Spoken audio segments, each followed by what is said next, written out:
I'm Tyler Kaplan, And I'm Assaf Nahoom. and our topic is Jerusalem in modern Hebrew literature. So we'll start with the historical significance of Jerusalem. Jerusalem is the holiest city in Judaism, and it's also a very holy place in Islam and Christianity. It's the site of the two holy temples of the Jewish people, and it's home to a lot of historical sites, such as the Western Wall, the Holy City, the Tower of David, Al-Aqsa Mosque, and the site of Jesus' crucifixion. It became the capital of Israel under King David, and it's still the capital as of today. The Jewish people have longed for their return from exile to Jerusalem for millennia, as noted by prayers and the saying, "Next year in Jerusalem," which is said at the end of Passover Seders.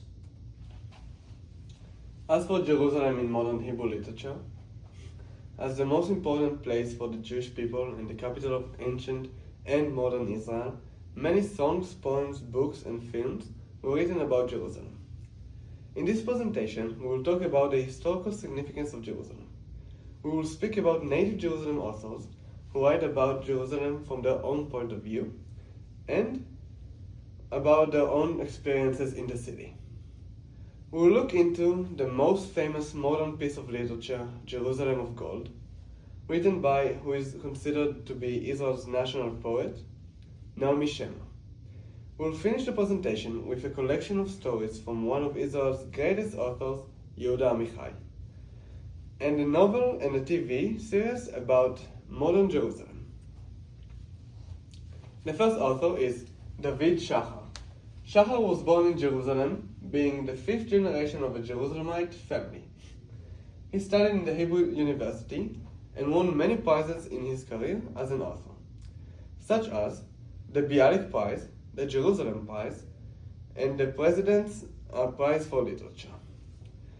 He was selected as the head of Hebrew Writers Association in Israel in 1973. As a Jerusalem native, Shachar works mainly focused on changes in Israeli society and the transformations of the Zionist dream, focusing on a variety of figures living in Jerusalem. A few examples are A Tammuz Night's Dream, published in 1989, and his major work, The Palace of Shallowed Vassals, a work he wrote over 30 years, comprising 8 volumes. Next, we'll talk about Chaim Be'er. He was born in 1945 in Jerusalem to an Orthodox family.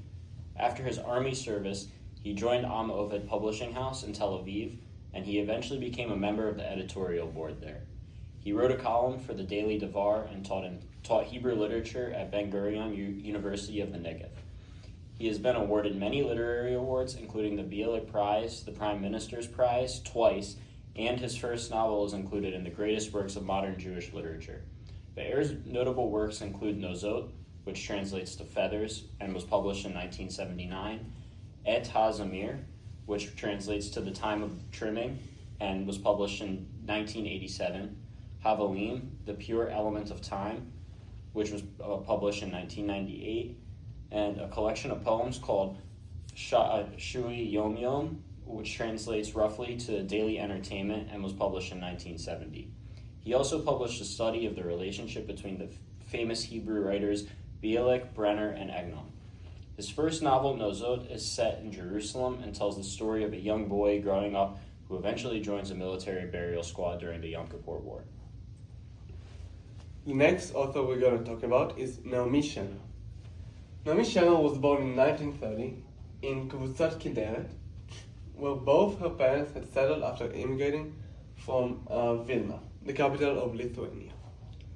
Naomi Shemer helped shape the modern Israeli literature as we know it today, with masterpieces such as Hopa Hey from 1980, Over All These from also 1980, and the most important of them all, Jerusalem of Gold in 1967, and many more. She won the Jabotinsky Medal in 1993 and the prestigious Israel's Prize for a Hebrew Singer in also 1983. She also received the honor of acting as a member of the Hebrew Academy.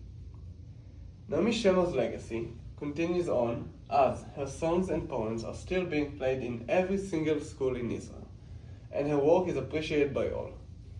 She is widely considered as Israel's national poet. Next, we're going to talk about the song Jerusalem of Gold. Jerusalem of Gold was written by Naomi Shemer for the Israeli Song Festival on May 15, 1967, a day after Israel's 19th Independence Day. At the time the song was written, the old city of Jerusalem was under Jordanian occupation. Jews had been banned from this old city and the rest of Jerusalem east of it, losing their homes and possessions and becoming refugees. All Jews were barred from either returning or entering the areas under Jordanian control, and many holy sites were desecrated and damaged during that period. After the reunification of Jerusalem in the 6 Days War, Naomi Shemer added another verse beginning, "We have returned to the wells." In that verse, she wrote about the return of the Jewish people to Jerusalem. The song was performed by the then unknown Shuli Natan and is considered the best and the most loved Israeli song of all time. Here you can see that we have the lyrics, and we thought that since this song is so important and has been the most influential song written about Jerusalem in the past several centuries, that we would read it out loud in both English and Hebrew. So I'll start. The mountain air is clear as wine, and the scent of pines is carried on the breeze of twilight. With the sound of bells and in the slumber of tree and stone, captured in her dream, the city that sits solitary in the midst is as a wall. Jerusalem of gold and of bronze and of light, behold, I am a violin for all your songs. How the cisterns have dried and the marketplace is empty, and no one frequents the Temple Mountain, the old city. And in the caves in the mountains, winds are howling, and no one descends to the Dead Sea by way of Jericho. Jerusalem of gold, but as I've come to sing to you today and to adorn crowns to you, I am the smallest of the youngest of your children and of the last poet. For your name scorches the lips like the kiss of a seraph, if I forget thee, Jerusalem, which is all gold. Jerusalem of gold, we have returned to the cisterns of the market and to the marketplace. A ram's horn calls all the temples, mounts in the old city. And in the caves in the mountain, thousands of suns shine. We will once again descend to the Dead Sea by way of Jericho, Jerusalem of gold. אוויר הרים צלול כיין וריח אורנים, נישא ברוח הארבעים עם כל פעמונים, ובתרדמת אילן ואבן שבויה בחלומה, העיר אשר בדד יושבת ובליבה חומה. ירושלים של זהב ושל נחושת ושל אור, הלא לכל שירייך אני כינור. איכה יבשו בורות המים, כיכר השוק ריקה, ואין פוקד את הר הבית בעיר העתיקה. ובמערות אשר בסלע מייללות רוחות, ואין יורד אל ים המלח בדרך יריחו, ירושלים של זהב. אך בבואי היום לשיר לך, ולך לקשור כתרים, קטונתי מצעיר בנייך ומאחרון המשוררים. כי שמך צורב את השפתיים כנשיקת שרף, אם אשכחך ירושלים אשר כולה זהב, ירושלים של זהב. חזרנו אל בורות המים, לשוק ולכיכר, שופר קורא בהר הבית, בעיר העתיקה. ובמערות אשר בסלע, אלפי שמשות זורחות, נשוב נרד על ים המלח בדרך יריחו, ירושלים של זהב. So, as we said earlier, Naomi Shemer adds here to the last verse, we have returned to the city and of the market, to the market and to the marketplace.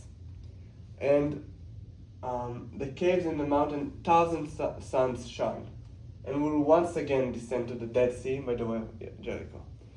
She talks, of course, this verse was written after the 6 Days War, which Israel reclaimed Jerusalem and made it as the official capital of the country. And here, as you can see, the importance of the caves of the mountain shine again after being empty in the early years. And one last thing, as you can see in the 3rd verse, it talks about of all of the poets.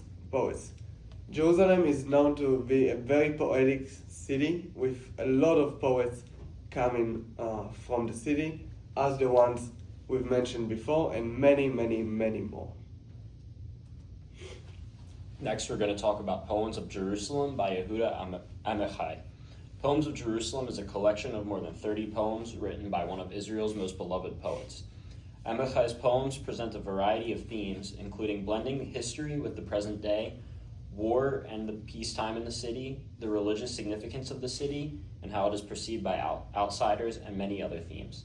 Many of his poems help to portray the city as more than just a religious symbol, but also a place where real, living people reside. Some notable quotes from his collection include, "Jerusalem is a port city on the shore of eternity." Also, the air over Jerusalem is saturated with prayers and dreams like the air over industrial cities. It's hard to breathe. Next, we'll talk about The Beauty Queen of Jerusalem by Sarit Yeshai Levi. It was originally written by her as a novel, but then was later adapted into a TV show. The story is set in Jerusalem and follows the women of the Hermosa family. It follows them through the Ottoman times, through the Mandate period, through World War II, and well past the establishment of the Israeli state.